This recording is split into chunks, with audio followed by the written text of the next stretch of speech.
अस्सलामुअलैकुम, आप देख रहे हैं के न्यूज HD। मैं हूं हारिस अली शाह गिलानी। चलते हैं आज की अहम खबरों की तरफ।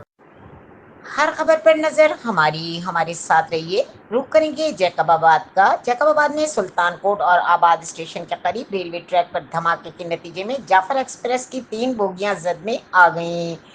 रेलवे हुक्काम के मुताबिक ट्रैक पर धमाका सुबह 10:20 पर हुआ। धमाके के बाइस जाफर एक्सप्रेस की 3 बोगियां पटरी से उतर गईं। धमाके में जानी नुकसान की इत्तला मौसूल नहीं हुई, ताहम इमदादी टीमें मुतासरा ट्रैक की जानिब रवाना कर दी गई हैं। वजीर आला सिंध मुराद अली शाह ने रेलवे ट्रैक धमाके का नोटिस लेते हुए जख्मियों को फौरी तिब्बी इमदाद फराहम करने की हिदायत की। वजीर आला ने धमाके की मुकम्मल तहकीकात का हुक्म भी दे दिया।